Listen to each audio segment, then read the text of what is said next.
చూడు గాలికి మరుగైన చోటు వలెను, గాలివానకు చాటైన చోటు వలెను ఉండును. ఎండిన చోట నీళ్ల కాలువల వలెను, అలసట పుట్టించు దేశమున గొప్ప బండ నీడవలెను ఉండును. చూచువారి కన్నులు మందముగా ఉండవు, వినువారి చెవులు ఆలకించును.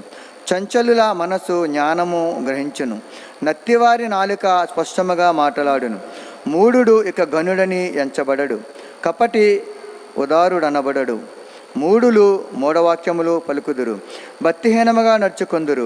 యెహోవాను గుచ్చి కాని మాటలాడుచు, ఆకలిగొనిన వారి జీవనాధారము తీసుకొనుచు, దప్పిగొనిన వారికి పానీయము లేకుండా చేయుచు, హృదయపూర్వకముగా పాపం చేయుదురు. మోసకారి సాధనములను చెడ్డవి, నిరుపేదలు న్యాయవాదన చేసినను, కళ్ళ మాటలతో దీనులను నాశనము చేయుటకు వారు దురాలోచనలు చేయుదురు. ఘనులు ఘనకార్యములు కల్పించుదురు, వారు ఘనకార్యములను బట్టి నిలిచిదురు. ఇంతటితో ఈ దినము కొరకు ఏర్పరచబడిన పాత నిబంధన పాఠము ముగియుచున్నది. పరిశుద్ధుడవగు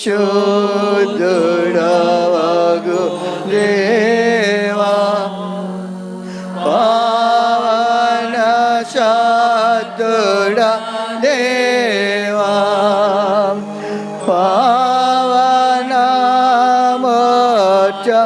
దేవా, మమ్మును కనికరించుము.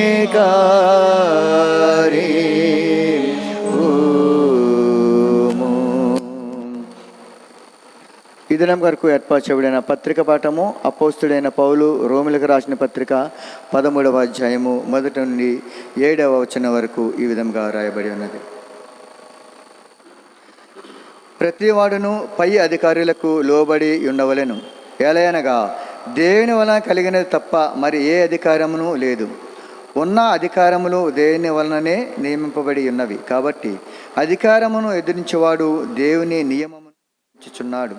ఎదిరించేవారు తమ మీదకి తామే శిక్ష తెచ్చుకుందురు. ప్రభుత్వం చేయవారు చెడ్డ కార్యములకే గాని మంచి కార్యములకు భయంకరులు కారు. నీకు మేలు కలుగుటకు అధికారులు దేవుని పరిచారకులు, వారికి భయపడక ఉండగోరితివా? మేలు చేయము, అప్పుడు వారి చేత మెప్పు పొందుదువు. నీవు చెడ్డది చేసిన ఎడల భయపడము, వారు ఊరకయే ఖడ్గము ధరింపరు. కీడు చేయవాని మీద ఆగ్రహము చూపుటకై వారు ప్రతీకారము చేయు దేవుని పరిచారకులు. కాబట్టి ఆగ్రహ భయమును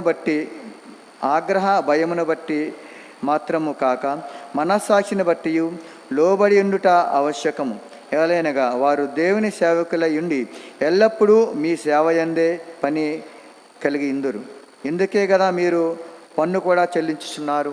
కాబట్టి ఎవనికి పన్నో ఎవనికి పన్నును, ఎవనికి సుంకమో వానికి సుంకమును చెల్లించుడి. ఎవని ఎడల భయముండవలెనో వాని ఎడల భయమును, ఎవని ఎడల సన్మానముండవలెనో వాని ఎడల సన్మానమును కలిగి ఉండి అందరికీ వారి వారి రుణములను తీర్చుడి. ఇంతటితో ఈ దినం కొరకు ఏర్పాటు చేయబడిన పత్రిక పాఠము ముగియుచున్నది. హల్లెలూయా, హల్లెలూయా, హల్లెలూయా.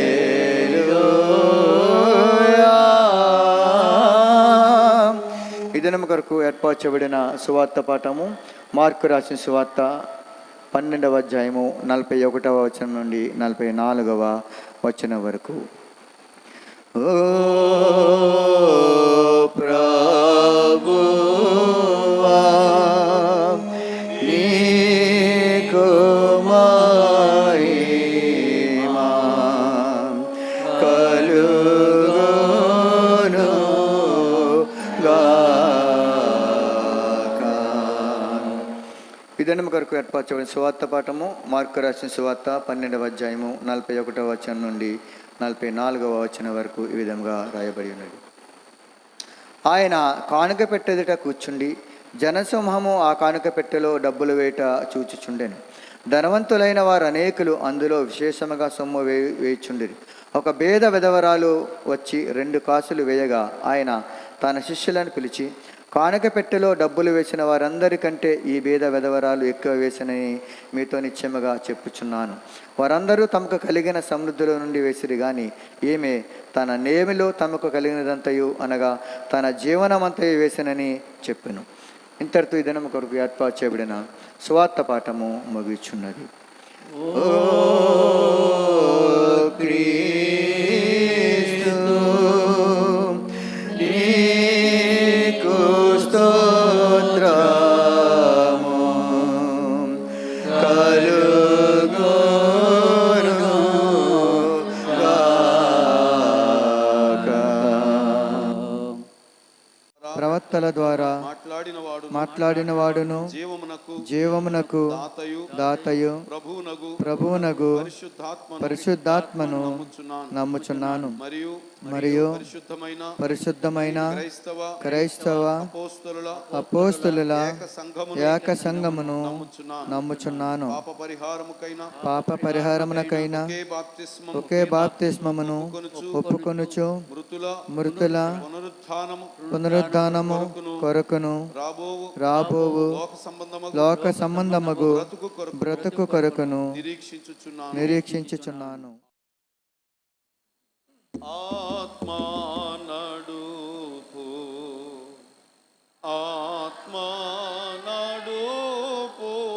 సత్యములోని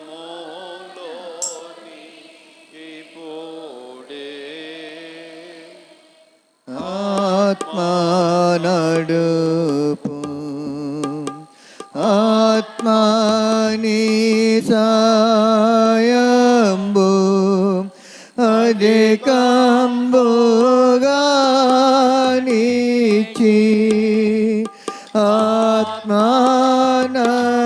ఆత్మానందముతో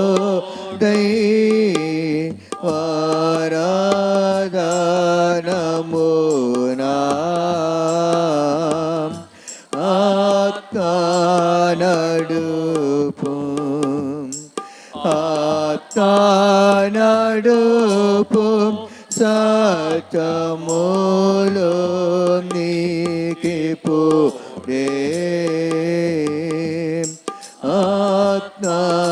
నడుపు గోరాకలు చంబులా దూరంబు గాద్రులి పారమాధిక బుద్ధి గోరునటులను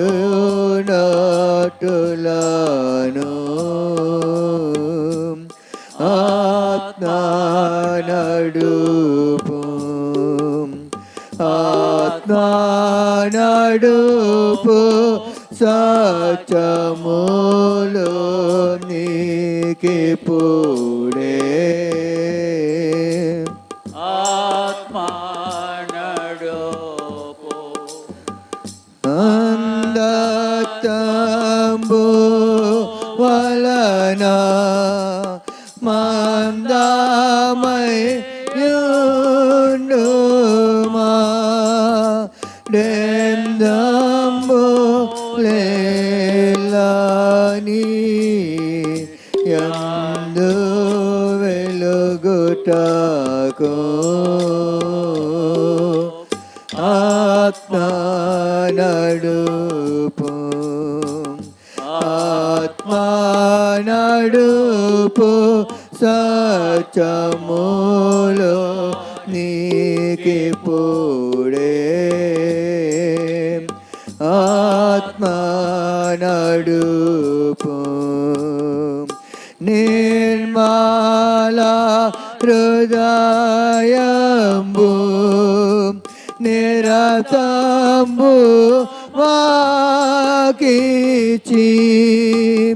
కుర్మిని వరములా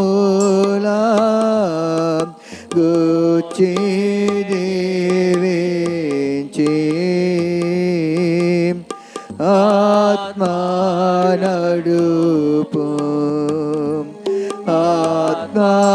నడుపు సత్యములో నీకిప్పుడే. ఆత్మా నడుపు సకల మానవులతో అకలంక శుభ ప్రకటించు బల జ్ఞాన నికరము నీకే. ఆత్మా నడుపు ఆత్మా నడుపు సత్యములో నీకిప్పుడే ఆత్మా నడుపు దీవించి పంపుము దైవాత్మ మామును భావజ్ఞానము సంగీ ప్రభు సేవలోనా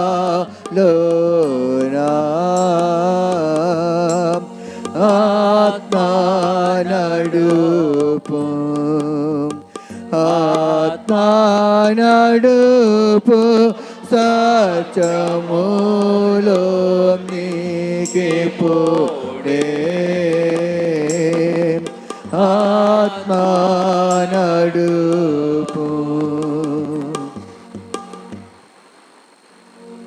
మన తండ్రి అయిన దేవుని యొక్క ప్రేమయు కుమారుడు రక్షకుడైన యేసు క్రీస్తు వారి యొక్క కృపయు ప్రభు యొక్క కనికరము సమాధానము చేరి వచ్చిన మనందరికీ ప్రభు మెండుగా అనుగ్రహించి ఆశీర్వదించునుగాక. ఆమేన్. ఆమేన్. దయచేసి కూర్చోండి.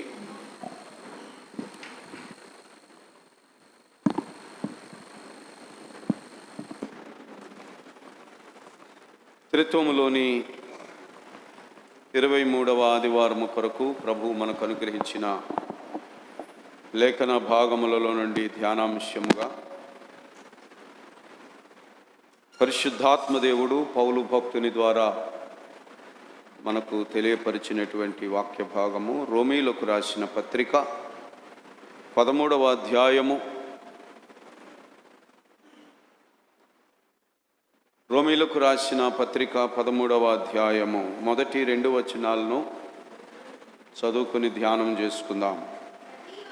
ప్రతివాడును పై అధికారులకు లోబడి ఉండవలెను, ఏలయనగా దేవుని వలన కలిగినది తప్ప మరి ఏ అధికారమును లేదు.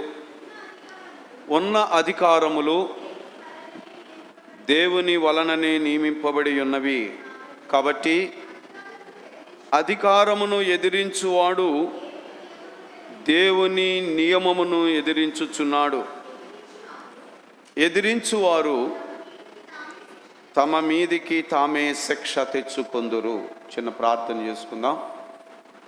పరిశుద్ధుడు అయిన మా తండ్రి, కృపగలిగిన రక్షకుడా యేసు ప్రభువా, ప్రేమస్వరూపి నీకు వందనాలు, స్తోత్రములు ప్రభువా. నీ ఆత్మచేత దినదినము ప్రభువా మాతో మాట్లాడుచున్నావు, మాకు బోధిస్తున్నావు, హెచ్చరిస్తున్నావు. కనికరము కలిగిన తండ్రి, ఈ దినము ప్రభువా నీ పిల్లలమైన మా అందరితో ప్రభువా నీ చిత్తం ఏమై ఉన్నదో తండ్రి, నీ యొక్క ఆజ్ఞ ఏమై ఉన్నదో ప్రభువా మాకు ఈ సమయంలో నేర్పించుమని వేడుకుంటున్నాను. చదువుబడిన వాక్య భాగములోని సత్యాన్ని మేము గ్రహించున్నట్లుగా మాకు బోధించండి. నీ పరిశుద్ధ హస్తాలకు అప్పగించుకుంటున్నాం. యేసు నామము పేరిట వేడుకొనుచున్నాము తండ్రి, ఆమేన్. ప్రభునందు ప్రియ దేవుని బిడ్డలారా, పరిశుద్ధాత్మ దేవుడు పౌలు ద్వారా పలికిన ఈ మాట క్రొత్త నిబంధన ద్వారా యేసుక్రీస్తు రక్తములో కడగబడినటువంటి మనందరికీ ఇచ్చుచున్నటువంటి ఆజ్ఞ. అదేమనంటే అధికారులకు లోబడి ఉండవలసిన బాధ్యత.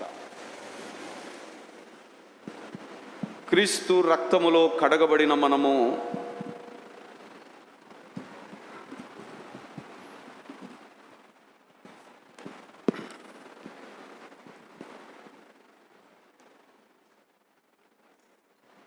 అధికారులకు మనము మరి లోబడి ఉండవలసిన విధము ఎంత ఆవశ్యకమో ప్రభువు నేర్పుతూ ఉన్నాడు. అధికారము, ఈ భూమి మీద ఉన్నటువంటి ప్రతి మానవుళ్ళు కూడా అధికారము కలిగి ఉండాలి అనే కాంక్ష లేనివాడంటూ ఎవరు ఉండరు. కుటుంబంలో కుటుంబ యజమాని తన పరిధిలో కుటుంబం మీద ఒక అధికారము కలిగి ఉంటాడు. గ్రామములో గ్రామ పెద్దలు అధికారము కలిగి ఉంటారు. ఏ ఏ స్థాయిలకు ఆ స్థాయిలలో అధికారాలు నియమింపబడి ఉన్నాయి. అధికారము కోరుకోని వ్యక్తి ఎవరు ఉండరు. ఇది మానవులలో స్వభావ సిద్ధంగా ఉన్నటువంటి లక్షణము. అయితే ప్రియులరా, ఈ అధికారాన్ని గురించి మనం ఆలోచన చేసినప్పుడు ఈ లోకములో అధికారాలు ఉన్నాయి. 3 భాగాలుగా మనం ఆలోచన చేయొచ్చు. సర్వాధికారి అయిన దేవుడు, ఏ మతమైనా ఏ ప్రజైనా ఎవరైనా ఒక మాట అయితే ఒప్పుకుంటున్నారు, దేవుడు ఒక్కడే. ఆయన యొక్క అధికారములోనే సృష్టి యావత్తును నిర్వహించబడుతున్నది అని ప్రతి ఒక్కరూ ఒప్పుకుంటున్నారు. పరిశుద్ధ గ్రంథములో దేవుడు మనకు తెలియపరుస్తున్నటువంటి మాట, సర్వాధికారి అయిన దేవుడు, సర్వలోకములు ఆయన మహిమతో నిండి ఉన్నవి. సర్వాధికారి అయిన దేవుడు, ఎన్నో లోకాలకు ఆయన సృష్టికర్త. లోకములలో అధికారమంతయు ఆయనదే. ఆయనకు వేరైన అధికారము ఏ లోకములోనూ లేదు. అది మొదటి విషయం. అయితే రెండవది, ఈ భూలోకములో నివసించుచున్నటువంటి మానవులందరిపైన, కేవలము భూపరిధిలో మానవులపైన అధికారము కలిగిన వాడు అక్కడున్నాడు. అతనిని దేవుని వాక్యము తెలియపరుస్తున్న మాట లోకాధికారి. గమనించాలి, సర్వాధికారి, లోకాధికారి. మూడవ అధికారం ఏమిటంటే మానవులకు అధికారం, మానవులలో అధికారి. కనుక ఈ అధికారములన్నిటికీ కర్త ఎవరు? సర్వాధికారి. ఏ అధికారమైనా దేవుని చేత నియమింపబడి ఉన్నవి అనే మాట మనము గుర్తించాలి. కనుక విశ్వాసులమైన మనతో దేవుడు చెబుతున్నది, ఏ అధికారానికి నువ్వు లోబడకపోయినా ఈ అధికారములన్నీ ఆయన చేతే నియమింపబడి ఉన్నవి. కనుక అధికారమునకు లోబడని వాడు దేవుని నియమమును వ్యతిరేకించుచున్నవాడు. అది పాపము, దానివల్ల నీ మీదికి శిక్ష వస్తుంది అని చెప్పాడు. ప్రియులరా, పాపము అనగా ఏమిటో దేవుడు ఇక్కడ ఒక మాటను మనకు జ్ఞాపకం చేస్తున్నాడు. మనం గ్రహించలేనటువంటి పాపాలు, పాపమునకు శిక్ష మరణమే. కనుక ఇక్కడ ఉన్నటువంటి ఈ పాపమును గురించి మనం అవగాహన కలిగి ఉండాలి. అధికారమునకు లోబడకపోవుట పాపము. ఇప్పుడు ఏ అధికారం కింద ఉన్నామో? లోకాధికారి ఎలాగ అధికారి అయ్యాడు? ఒకసారి మనం పరిశుద్ధ లేఖనాల్ని ఆలోచన చేస్తే, దేవుని పిల్లారా, లూకాసు వార్తలో మనం ఒక్క మాటను చూద్దాం. 4వ అధ్యాయము, లూకాసు వార్త 4వ అధ్యాయాన్ని ఒకసారి చూద్దాం. యేసుక్రీస్తు ప్రభువును ఈ లోకాధికారి అయినటువంటి అపవాది సాతాను యేసు ప్రభువును శోధించుచున్నటువంటి సందర్భము. 4వ అధ్యాయము 5 నుంచి చదివితే, అప్పుడు అపవాది ఆయనను తీసుకొని పోయి భూలోక రాజ్యములన్నిటినీ ఒక నిమిషములో ఆయనకు చూపించి, జాగ్రత్తగా గమనించాలి, అపవాది సర్వశక్తి కలిగినటువంటి దేవుని కుమారుడైన యేసుక్రీస్తుతో మాట్లాడుచున్న మాట. నీవు దేవుని కుమారుడివే కానీ శరీరముతో ఈ భూమి మీద జీవిస్తున్నావు గనుక ఈ భూమి మీద ఉన్నటువంటి సమస్త అధికారము నాకు ఇవ్వబడింది. అది అంటున్నాడు ఇక్కడ. ఈ రాజ్యములన్నిటినీ వాటి మహిమను ఆయనకు చూపించి, ఈ అధికారమంతయు ఈ రాజ్యముల మహిమయు నీకిత్తును, అది నాకు అప్పగింపబడి ఉన్నది. ఈ మాట గుర్తుపెట్టుకోండి. ఇది నాకు అప్పగింపబడి ఉన్నది అంటే ఈ బాధ్యతలు లేక ఈ అధికారము నాకు ఒక ఆయన అప్పగించాడు కదండి. అప్పగింపబడి ఉన్నది అంటే అర్థం ఏంటి? ఒక ఆయన అప్పగిస్తే నాకు వచ్చింది. నాకు అప్పగింపబడి ఉన్నది. ఎవరు అప్పగించుంటారు? సర్వము మీద అధికారి అయినటువంటి సర్వాధికారి అయిన దేవుడే లోకాధికారికి అధికారము అప్పగించాడు. గమనించాలి. ఈ అధికారం అంతయు, ఈ రాజ్యముల మీద అధికారము, దాని మహిమ నాకు అప్పగింపబడి ఉన్నది అని సాతానే స్వయంగా ప్రభుతో పలుకుతున్న మాట. అయితే అదెవనికి నేను ఇయ్యగోరుదునో ఆ అధికారము నేనెవరికి ఇవ్వాలనుకుంటున్నానో వానికే నేను ఇస్తాను. కాబట్టి దీని కండిషన్ ఏమిటంటే, నేను నాకు నచ్చినోడికి అధికారం ఇస్తాను. ఈ అధికారము ఒక వ్యక్తి పొందాలి అని అంటే అతడు నాకు మొక్కాలి కదండి మాట. నీవు నాకు మొక్కితివా, ఇదంతయు నీకిస్తాను. ఈ అధికారము నాకు అప్పగించబడింది. ఈ అధికారము నేను నీకు ఇవ్వాలంటే, ఓ మానవుడా, దేవుని కుమారుడా, నీవెవడవైనా సరే ఇప్పుడు ఈ భూమి మీద నీవు ఉన్నావు శరీరధారిగా. కాబట్టి ఈ భూమి మీద అధికారము నాకు అప్పగించబడి ఉన్నది కనుక నీకు అధికారము కావాలని కోరుకుంటే ఈ అధికారమును నేను ఇవ్వడానికి నువ్వు నాకు మొక్కాలి. ఇది కండిషన్. సాతాను కండిషన్ అండి ఇది. మొక్కితే ఇస్తానంటున్నాడు. ఏ అధికారి తను? లోకాధికారి. ఈ లోకంలో భూమి మీద జీవించుచున్న ప్రతి శరీరము మీద వాడు అధికారే. జాగ్రత్తగా గమనించాలి. ఈ అధికారము స్వయంగా దేవుడే అతనికి ఇచ్చాడు, అప్పగించాడట. చూడండి, భూమి మీద అధికారాలు ఉన్నాయి. పరిపాలన అధికారులు ఉన్నారు, ఉద్యోగ అధికారులు ఉన్నారు, ప్రతి డిపార్ట్మెంట్లో అధికారులు ఉన్నారు. ఎంతకాలం కొరకు ఆ అధికారం అని అంటే అది కొంతకాలము, రిటైర్ అయ్యేంత వరకు అధికారము. అలాగే పరిపాలనలో ఉన్నవారికి కొంతకాలము, ఒక 5 సంవత్సరాల పాటు అధికారము. అలాగే దేవుడు అపవాదికి ఇచ్చిన అధికారము గతంలో మనం నేర్చుకున్నాము 6000 సంవత్సరాలు కదండి. గతంలో నేను దాని వివరణ మీకు చెప్పాను. 6000 సంవత్సరాలు ఆదాము ఎప్పుడైతే పాపము చేసి అపవాది చేతిలోకి వెళ్ళిపోయాడో ఆ దినము నుండి ప్రభు అయిన యేసు రాజుగా రేపు ఈ భూమి మీదకి రాబోతున్నాడే, ఆ దినము వరకు అనగా 6000 సంవత్సరాల పాటు ఈ మధ్యకాలము అపవాదికి అధికారం ఇయ్యబడి ఉన్నది. ఏమండి, 6000 సంవత్సరాల తరువాత అపవాది అధికారము తొలగించబడుతుంది. ప్రకటన గ్రంథంలోకి ఒకసారి వద్దాం. ప్రకటన గ్రంథము 12వ అధ్యాయము 10వ వచనమును చదివితే, మరియు ఒక గొప్ప స్వరము పరలోకము నుండి ఇలాగు చెప్పుట వింటిని. ఆ స్వరం ఏం చెప్తున్నది చూడండి. రాత్రింబగళ్ళు మన దేవుని ఎదుట యేసు రక్తములో కడగబడినటువంటి మన సహోదరుల మీద నేరము మోపువాడైన అపవాది పడద్రోయబడి ఉన్నాడు గనుక ఇప్పుడు, అంటే వాడు పడద్రోయబడి ఉన్నాడు, వాడి అధికార పీఠము నుంచి తొలగించబడి ఉన్నాడు.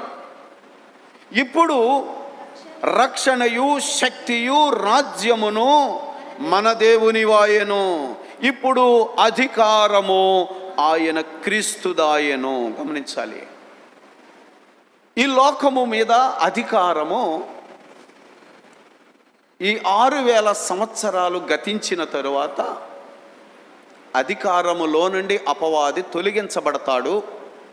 అప్పుడు అధికారము క్రీస్తుదవుతుందట. క్రీస్తు అనగా రేపు రాబోతున్నటువంటి న్యాయాధిపతి, రేపు రాబోతున్నటువంటి పరిపాలకుడు. రెండవ రాకడలో, మొదటి రాకడలో ఆయన పేరు యేసు, రక్షించుటకు వచ్చాడు. రేపు ఆయనే క్రీస్తుగా రాబోతున్నాడు.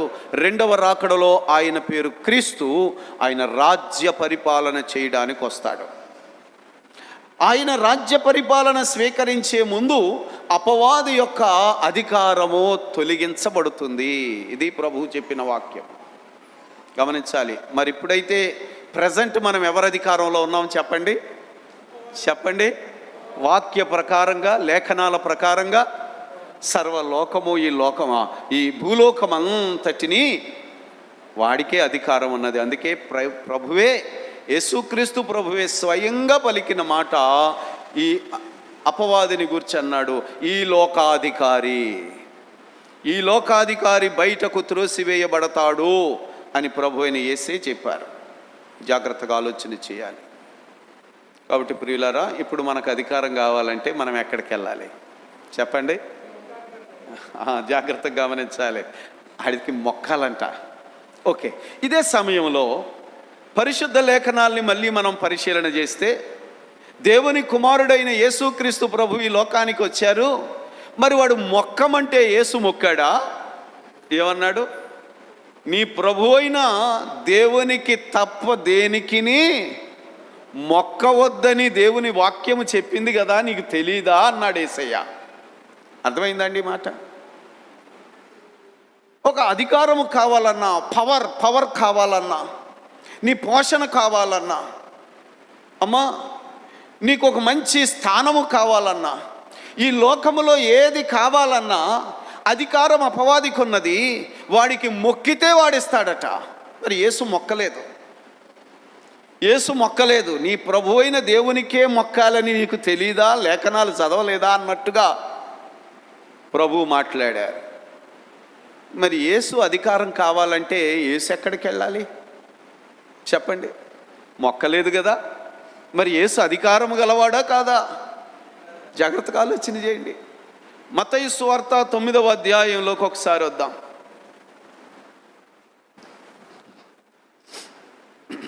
మత్తయి సువార్త 9వ అధ్యాయములో ప్రారంభ వచనాన్ని చదివితే, ఆయన దోణి ఎక్కి సముద్రము దాటి తన పట్టణంలో ప్రవేశింపగా, ఇదిగో జనులు పక్షవాయువుతో మంచం పట్టి ఉన్న ఒక వ్యక్తిని తీసుకుని వచ్చారు.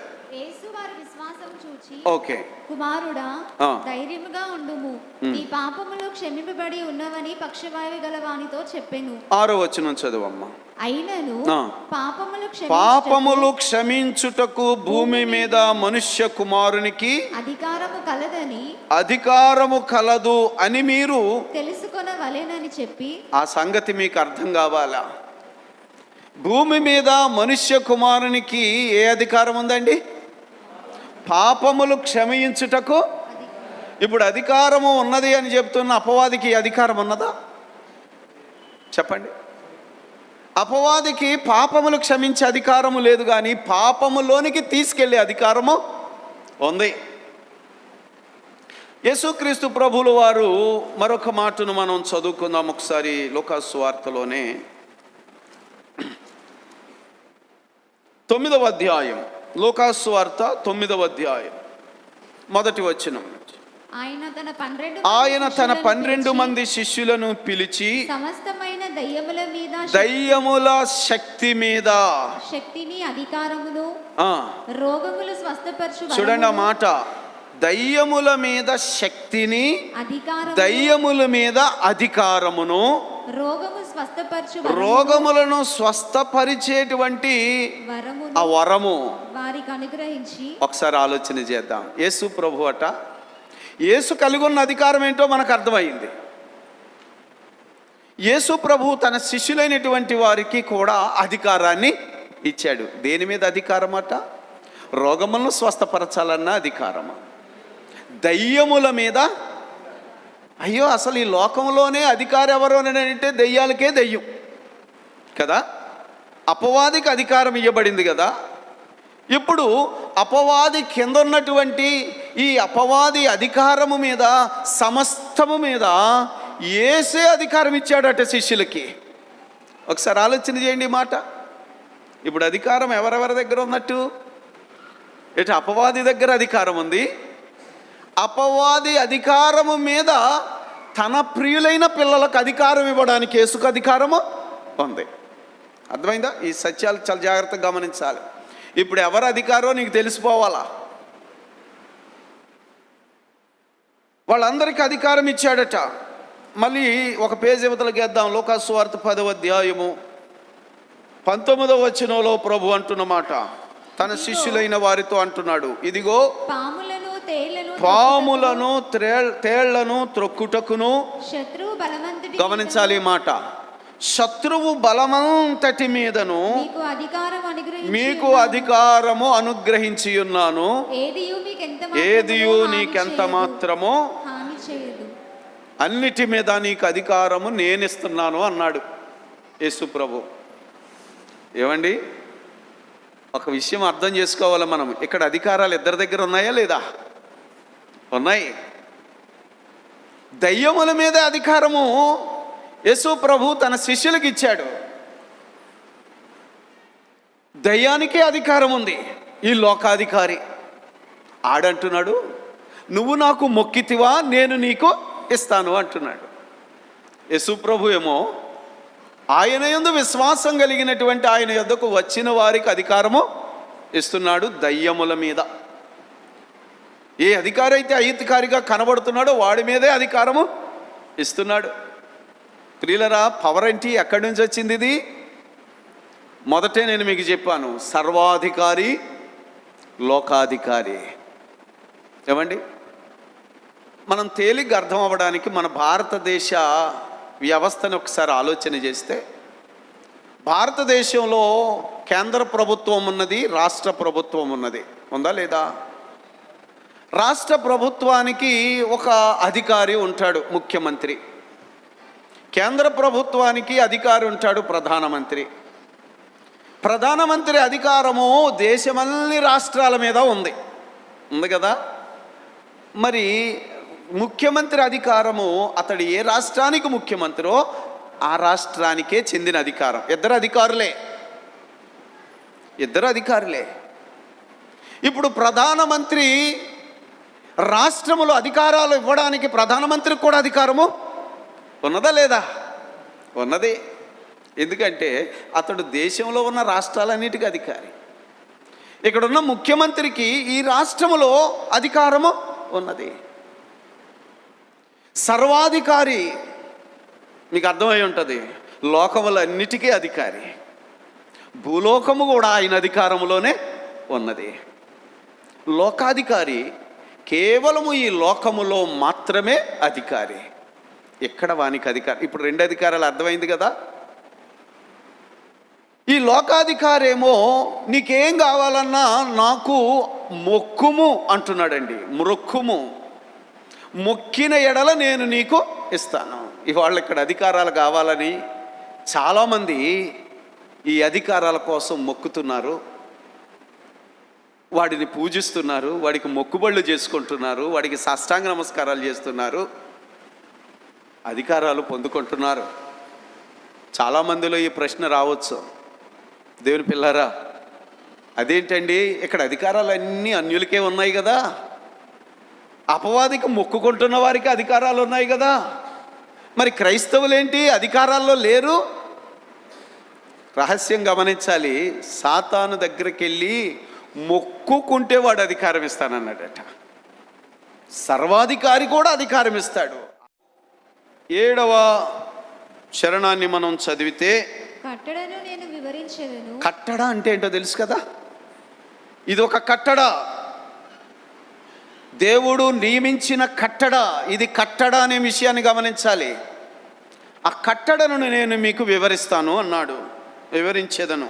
యెహోవా నాకు ఇలాగ సెలవిచ్చెను, నీవు నా కుమారుడవు, నేడు నిన్ను కని ఉన్నాను, నన్ను అడుగుము. ఇది కట్టడ. దేవుని పిల్లారా, దేవుడు సెలవిస్తున్న కట్టడ ఏమిటంటే, నన్ను అడుగుము, జనములను నీకు స్వాస్థ్యముగాను జనములను నీకు స్వాస్థ్యముగాను భూమిని దిగంతముల వరకు సొత్తుగాను ఇచ్చెదవు. ఇనుప దండముతో నీవు వారిని నలుగగొట్టెదవు, కొండలను పగలగొట్టినట్టు వారిని ముక్క చెక్కులుగా పగలగొట్టెదవు. ఒకసారి గమనించాలి, అధికార దండము దేవుడు ఇస్తానంటున్నాడు. ఏ కండిషన్ మీద ఇస్తానన్నాడు? ఇది కట్టడా అని చెప్పాడు. అమ్మ, సర్వాధికారైన దేవుడు సెంట్రల్ గవర్నమెంట్ నీకు ఇస్తానని అంటుంది. ఏంటి ఆ కట్టడా? దేని ప్రకారంగా చెప్పండి? అడుగుము. అవునా? అడుగుము, నేను నీకు ఇస్తాను. వాడేమంటున్నాడు? లోకాధికారి, నాకు మొక్కుము, నేను నీకు ఇస్తాను అంటున్నాడు. రెండింటికి తేడా అర్థం అవ్వలేదా? మొక్కమంటున్నాడు, ఎందుకంటే వాడు మనకు శత్రువు అండి. నువ్వు నాకు పాలేరుతానని చేయి, నేను నీకు ఇస్తాను. అవునా? వాడు శత్రువు కాబట్టి వాడు పెట్టిన కండిషన్ ఏంటంటే, నీకు అధికారం కావాలా, నీకు ఉద్యోగం కావాలా, ఉన్నతమైన అధికారంగా ఉండాలనుకుంటున్నావా, ఏలేవాడుగా ఉండాలనుకుంటున్నావా, ఈ లోకంలో నాకు ఒక 6000 సంవత్సరాల పాటు అధికారం ఉన్నది కనుక నేను నీకు ఇస్తాను. కానీ కండిషన్ ఏమిటంటే, నీవు నాకు మొక్కాలి, అంటే నువ్వు నాకు పాలేరుతానంగా ఉండాలి. మరి దేవుడేమంటున్నాడు చెప్పాలా? నీవు నా కుమారుడివి, నేను నిన్ను కనియున్నాను. కుమారుడు ఎవడైనా తండ్రికి పాలేరుతనం చేస్తాడా? అధికారంతో అడుగుతాడా? కదా. తండ్రి తన కుమారుడికి ఇచ్చే గొప్ప ఆఫర్ ఏంటంటే, నీకేం కావాలన్నా అడుగునైనా నేను ఇస్తానంటాడు. ఏమి కావాలన్నా నన్ను అడుగుము, భూదిగంతములను నీకు స్వాస్థ్యముగా, ఇక నీకు అడ్డైనది ఏదీ లేదు, నువ్వు నన్ను అడుగు, నేను నీ తండ్రిని, సర్వాధికారిని. ఎంత తేడా ఉందండి! మానవులైన వారు ఎక్కడికి వెళ్తున్నారు? అన్యులైన వారు ఎక్కడికి వెళ్తున్నారు? దేవుడు లేని వారు ఎక్కడికి వెళ్తున్నారు? కదండి. దురాత్మల దగ్గరికి వెళ్ళి దురాత్మలకు పాదాభివందనాలు చేసి మొక్కుకొని వాడి దగ్గర నుంచి తీసుకొని వైభవాన్ని అనుభవిస్తూ ఉంటే వాళ్ళని చూసి మనం అనుకుంటున్నాము వాళ్ళే గొప్పవాళ్ళని. కానీ గమనించండి, ప్రభు మనకు నేర్పుతున్న విషయం ఏమిటంటే, సర్వాధికారైన నేను నీకు తండ్రిని, నన్ను అడుగుము, నేను ఇస్తాను. అడగకయే పొందలేకపోతున్నావు. ఇది కట్టడా, దేవుడు నియమించినటువంటి ఒక నియమము. సర్వాధికారి అండర్లోనే సమస్తము జరుగుతుంది. మనకును అన్యులకున్న తేడా అదే. మనం కూడా అన్యుల్లాగే గ్రహింపక వాడి చుట్టూ తిరుగుతున్నాం.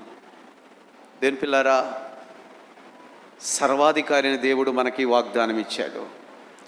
ఆ వాగ్దానం పొందుకున్న ప్రభు అయిన యేసు మనకు నేర్పిన మోడల్ ఏంటంటే, ఆయన ఎప్పుడు, యేసుక్రీస్తు ప్రభువు కదా, దేవుని కుమారుడు కదా, పరలోకం నుండి వచ్చాడు కదా, ఆయనకు ఆటోమేటిక్గా ఈ అధికారాలు వచ్చేసాయి అని అనుకోకండి.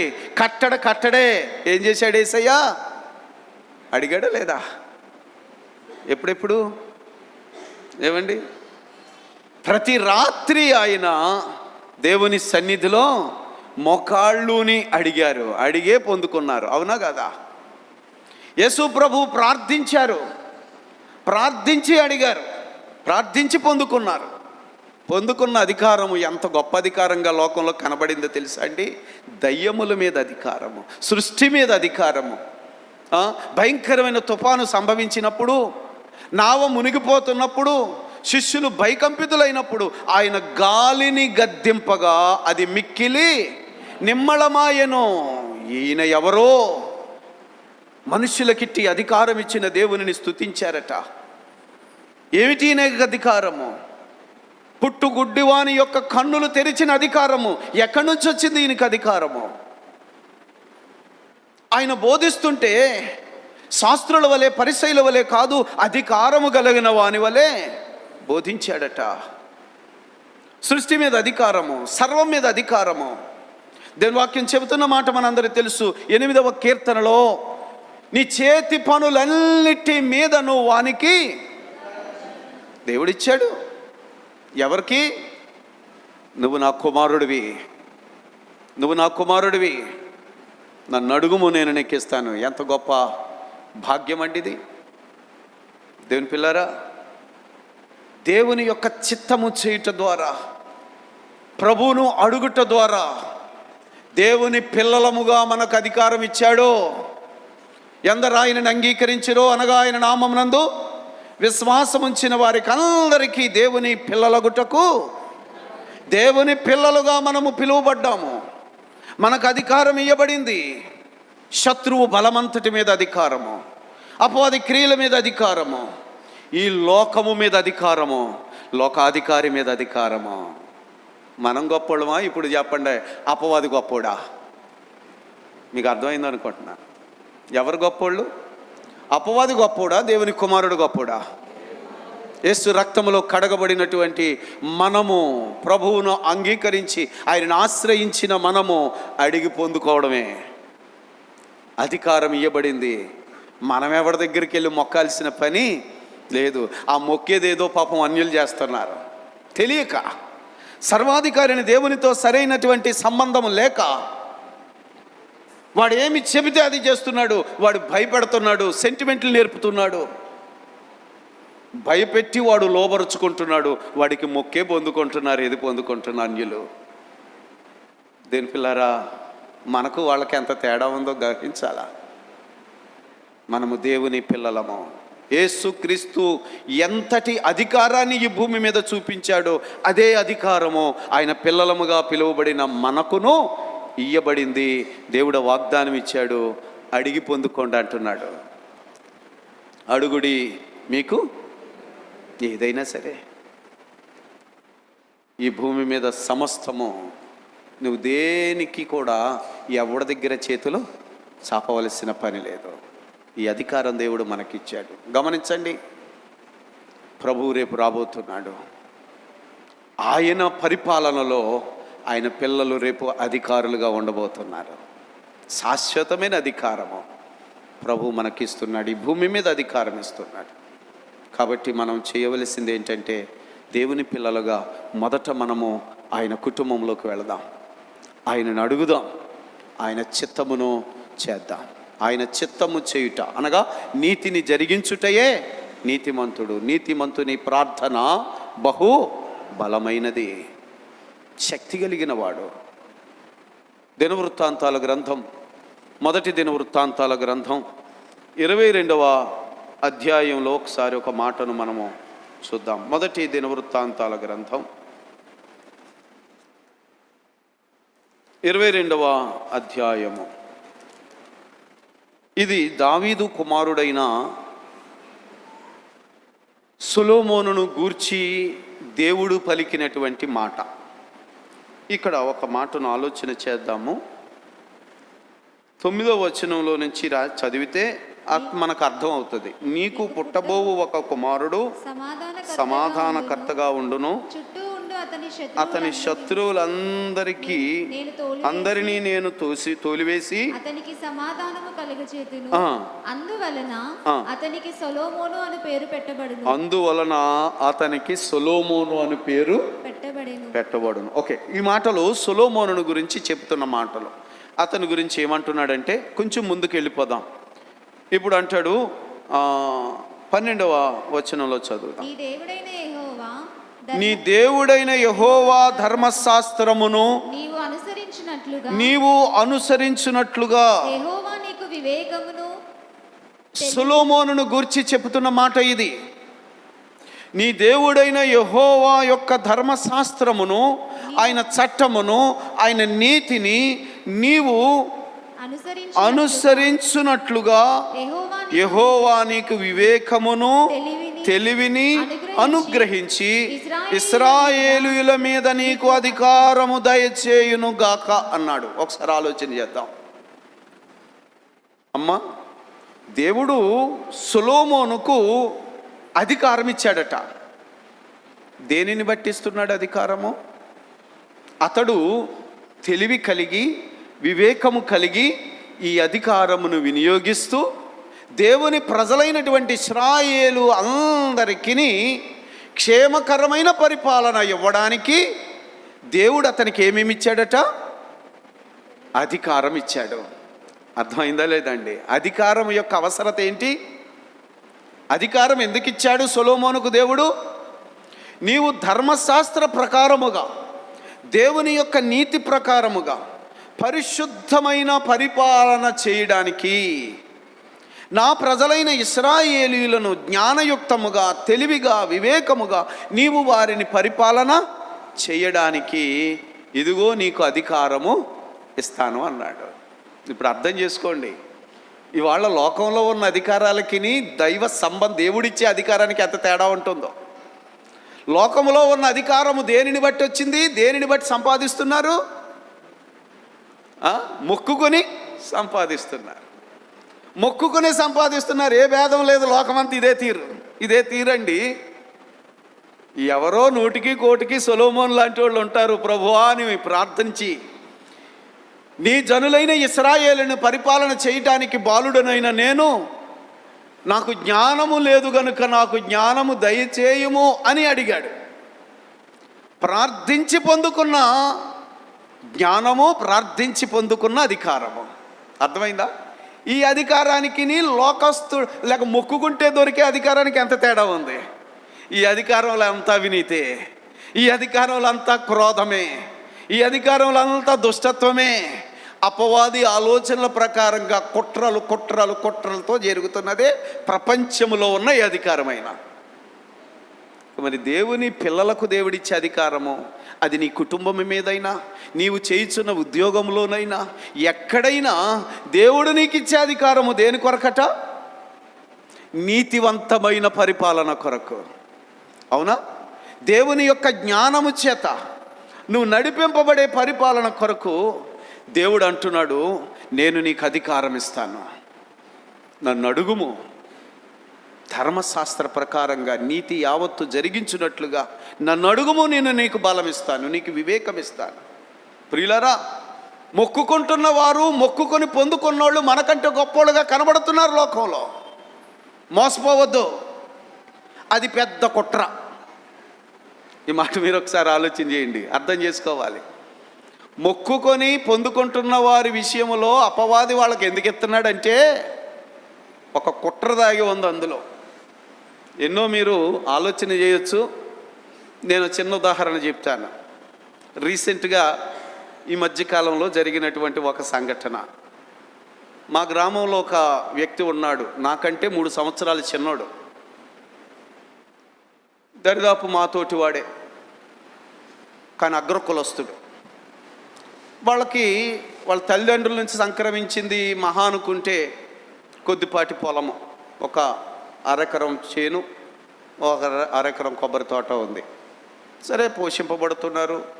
వాళ్ళ నాన్నగారు కూడా ఎదర ఒక కావిడేసుకుని, ఎదరొక గంప, వెనకలో గంప, దాంట్లో చిట్టు తౌడు కలుపుకొని పాల క్యాన్లు పట్టుకుని అలాగే వెళ్ళి పాలు తీసుకుని వచ్చేవాడు, బాగా ఎరిగినటువంటి వాడు. అయితే ఒక 18 సంవత్సరాల క్రితము నాకంటే చిన్నోడని చెప్తున్న వ్యక్తి, అతను మరి ఏ విధంగా పెళ్లి చేసుకున్నాడు, అత్తారు వల్ల కొంత వచ్చింది, దానివల్ల మొత్తం మీద వ్యవసాయంలో చెరువులు వేయటం ప్రారంభించాడు. చెరువులు వేయటం ప్రారంభిస్తే నిజంగా చెరువులు అతనికి కలిసి వచ్చినట్టు ఇంకెక్కడ రాలేదు. చాలా డబ్బు. రేపు పలానా వాడికి ఈసారి గొప్పగా పండింది, ఎంత డబ్బు వచ్చిందంటే, ప్రియులారా, ఒక సంవత్సరం అయితే అతనికి ప్రత్యేకంగా అతని చెరువుల మీద 70 లక్షలు ఆదాయం వచ్చింది. సంవత్సరం వెంబడి సంవత్సరం పెరిగిపోతూ ఉంటే కోట్లాది రూపాయల ఆస్తికర్త అయ్యాడు. నాకంటే చాలా చిన్నోడు, కోట్లాది రూపాయల ఆస్తికర్త అయ్యాడు. చెప్పండి, అతను సర్వాధికారిని దేవుని దగ్గరకు వచ్చి అడిగాడా, అమ్మ అపవాది దగ్గరికి వెళ్ళి మొక్కాడా? ఖచ్చితంగా అతడి దేవుడు ఎరగనోడు, అన్య కుటుంబం, అన్య సాంప్రదాయాల్లో పెరిగినోడు. ఎక్కడికి వెళ్ళి మొక్కుంటాడు? ఎలాగ వచ్చిందో మీరు ఆలోచన చేయండి. అతడేం అన్యాయం చేయలే, అర్థమైందా? పాపం సొమ్మనడానికి వీల్లేదు. న్యాయబద్ధంగానే అతడు వేసిన పంటల్లా పండింది. కోట్లాది రూపాయలు వచ్చేసాయి. పాలకొల్లులో మంచి సైట్లు కొన్నాడు, ఇళ్ళు కొన్నాడు. మా ఊర్లోనే చాలా విలువైన పొలాలు, అక్కడ 4 ఎకరాల కొబ్బరి తోట కొన్నాడు. ఆస్తి ఆస్తి ఆస్తి ఆస్తి పెరిగింది. నేను ఈ మాట ఎందుకు అంటున్నానంటే, అపవాది ఇచ్చేదల్లా ఒక కుట్ర దాగి ఉంది. అది ఎవరికి తెలియదు, అర్థం కాదు. చాలా బాగా జరిగింది. ఒకరోజు ఏమైందంటే, మెల్లిమెల్లిగా అతడు తనకు కలిగినటువంటి అభివృద్ధిని బట్టి, డబ్బును బట్టి ఉన్నతమైన వర్గాల వారితో సంబంధాలు ఏర్పాటు చేసుకున్నాడు. ఆ సంబంధాలన్నీ అపవాది సంబంధాలే కాబట్టి పేకాట్లు ఆడించటం ప్రారంభించాడు. చాలా లక్షలాది రూపాయలకి పేకాట ఆడుతూ ఉంటారంట. అవి ఒక పెద్ద క్లబ్బులట. అందులో మెంబర్ అయ్యాడు, డబ్బు ఆడుతున్నాడు. ఓ నైట్ 1,00,000 వచ్చేస్తుంది, ఇంకో నైట్ 2 లక్షలు పోతుంది. పోయింది, మళ్ళీ వస్తుంది కదా, ఆడుతున్నాడు. అలాగే జరుగుతూ వస్తూ ఉంటే చూస్తుండగా 4 ఎకరాలు అమ్మేశాడు. అయినా పర్వాలేదు, రేపు వస్తుంది కదా. అలాగూ జరుగుతూ ఉంది. అతనికి భయంకరమైన రోగం వచ్చింది. ఆ రోగం నిమిత్తము పెద్ద ఆసుపత్రిలో జాయిన్ అయ్యాడు. డబ్బున్నవాడు కదా. మెల్లిమెల్లిగా తరిగిపోతుంటే పాలకొల్లాస్తులు అమ్మేశాడు. మెల్లిమెల్లిగా అయిపోయింది. పోయిన నెల చనిపోయాడు అతను. అక్టోబర్ నెలలో చనిపోయాడు. చనిపోయే నాటికి వాళ్ళ నాన్నగారు ఆ రోజున కావిడేసుకెళ్తే ఎంత ఉందో అంతే ఉంది. మిగిలినంతా పోయింది. అతను ఆసుపత్రి నుంచి తన డెడ్ బాడీని తీసుకొచ్చే సమయానికి ఆసుపత్రి వారికి అతను ఇచ్చిన ఖర్చు 33 లక్షలట.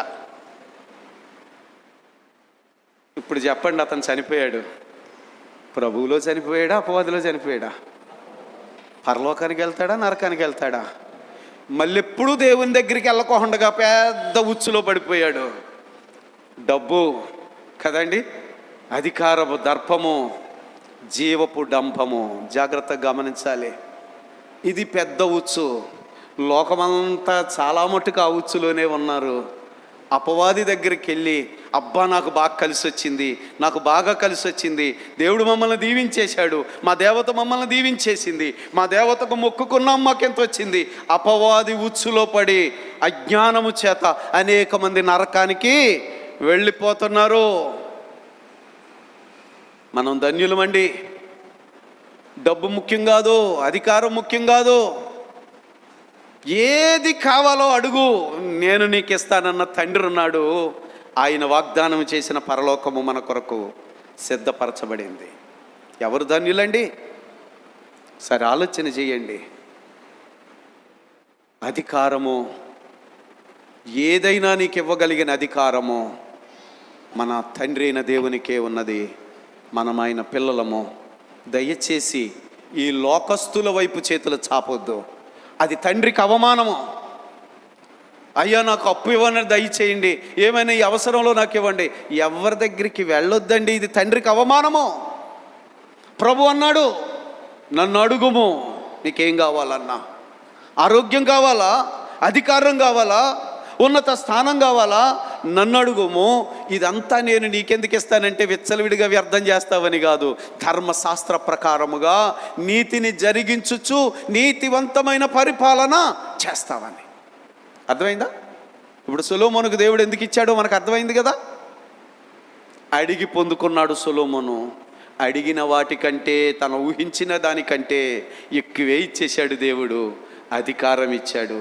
అతని యొక్క పరిపాలన ఈరోజు కూడా చెప్పుకోవలసిన పరిపాలన. ఎందుకంటే సొలొమోను అంత జ్ఞానయుక్తమైన పరిపాలన ఇంతవరకు లోకంలో ఎవడునో చెయ్యలేదు. ఎక్కడి నుంచి వచ్చింది ఈ అధికారం? ఇది నీకు రాదా? అడిగి పొందుకుందామండి. మన కుటుంబాలు క్షేమంగా ఉంటాయి, మన కుటుంబాల నిర్వహణ క్షేమంగా ఉంటుంది. దేవునికి దూరంగా ఉండి ఏదో చెయ్యాలని అనుకుంటే అపవాది నిన్ను మోసగిస్తాడు. డబ్బుతో లోకాన్ని, డబ్బుతో ఏదైనా చేయొచ్చు అనే ఒక భ్రమ, ఒక పెద్ద ఉచ్చు. దాని వెనక పడిపోతున్నాం. దేవునిని ఆశ్రయించుట కంటే లోకాన్ని ఆశ్రయిస్తున్నాము. ప్రభువు ఆజ్ఞలను అనుసరిద్దాం. ఆయన ఆజ్ఞానుసారంగా అడుగులు వేస్తూ ప్రభువును వేదడిగినా ఆయన మనకిస్తాడు. చాలిన దేవుడు ఆయన. కనుక ఈ సత్యాన్ని దయతో సంఘ విశ్వాసులందరూ గ్రహించండి. ప్రభువు అధికారానికి వేరైన అధికారం ఇక్కడ ఏదైనా ఉందా? ఏమండి? సర్వాధికారి నుండే వచ్చిన అధికారం, ఆ అధికారం ఇస్తేనే వీడు అధికారాలు ఇస్తున్నాడు. కనుక ప్రభు మనకు చెప్పిన మాట ఏమిటంటే, అతడు అన్యుడని, అతడు దేవుని ఎరగనోడని, అతడు క్రూరుడని, ఎవడో ఇతడు మాకు సంబంధించిన వాడు కాదు అని దయతో ఏ అధికారిని కూడా మనము తృణీకరించవద్దు. అవునా? ఏ అధికారమైనా అది నీ తండ్రి అయిన దేవుని నుండే అనుగ్రహించబడి ఉన్నది గనుక అధికారులకు లోబడి ఉండుట దేవుని పిల్లల యొక్క విధి. అది మన తండ్రిని దేవునిని గౌరవించుట. అధికారమును తృణీకరించిన వాడు తండ్రిని దేవునినే తృణీకరిస్తున్నాడు గనుక అతడు పాపము చేసిన వాడు తీర్పులోకి వస్తాడు. ఆ పాపము నీలో ఏమైనా కనబడితే ఒప్పుకుందాం. ప్రభు అంటున్నాడు, ఆ అధికారుల కొరకు, రాజుల కొరకు, నీ మీద అధికారుల కొరకు ప్రార్థన చేయాలి అన్నాడా లేదా? దేవుని పిల్లలుగా మనకిచ్చినటువంటి ఒక ఆజ్ఞ ఇది. తిమోతికు రాసిన పత్రికలో ఈ మాట ఇచ్చాడు. మనుషులందరి కొరకు, ముఖ్యముగా రాజుల కొరకును అధికారులందరి కొరకు. ఆడొక దుర్మార్గుడు, మా అధికారి, మా మీద నియమింపబడిన అధికారి దుర్మార్గుడు అని అంటే కాదు, అది దేవుని వలన కలిగిన అధికారము. అతనిలో మార్పు కొరకు, చక్కని పరిపాలన కొరకు, దేవుని యొక్క సన్నిధిలో భయము కలిగి పరిపాలన చేయటం కొరకు, అతని కొరకు ప్రార్థించుట క్రైస్తవుల విధి. లోబడి ఉండుట. చివరిగా ఒక్క మాట చదువుకుందాం. తీతుకు రాసిన పత్రిక 3వ అధ్యాయము. ఈ మాట చదువుకుని ముగించుకుందాం. హెబ్రీ పత్రిక ముందు ఉంటుంది. తీతుకు రాసిన పత్రిక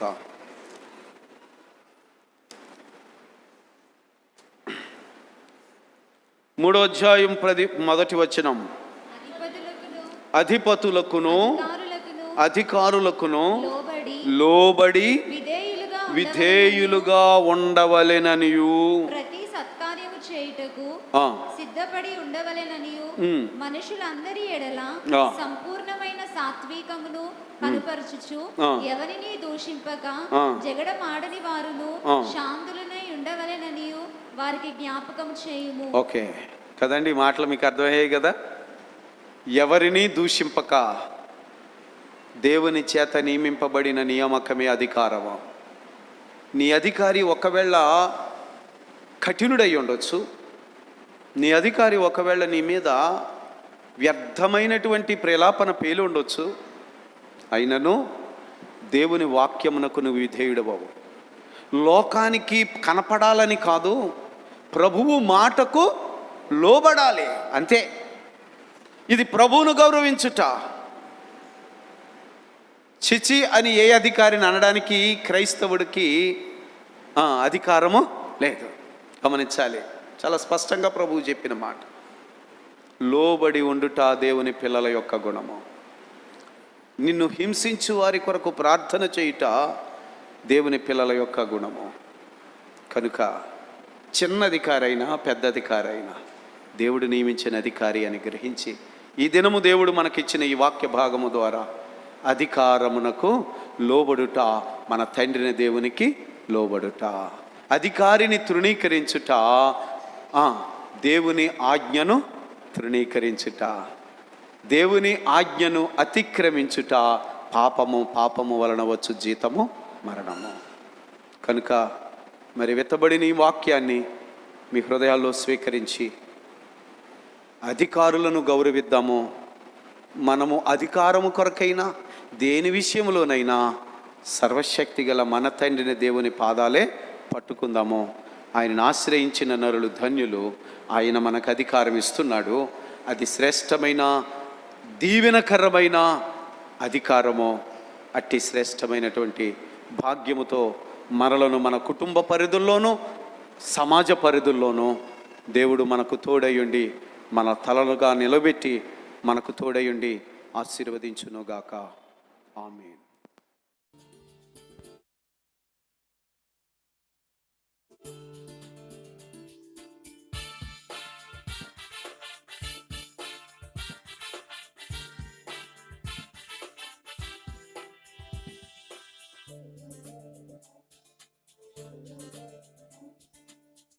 యేసునందు విశ్వాసముంచుము, నీ ఇంటి వారు రక్షింపబడతారు. యేసునందు విశ్వాసముంచుము, నీ ఇంటి వారు రక్షింపబడతారు. వినటం ద్వారా విశ్వాసం కలుగును, వినటం ద్వారా విశ్వాసం కలుగును. యేసు నామములో బాప్తిసము పొందుము, శ్రీ యేసు నామములో బాప్తిసము పొందుము. హల్లెలూయా ఆమేన్, హల్లెలూయా ఆమేన్, హల్లెలూయా ఆమేన్, హల్లెలూయా ఆమేన్.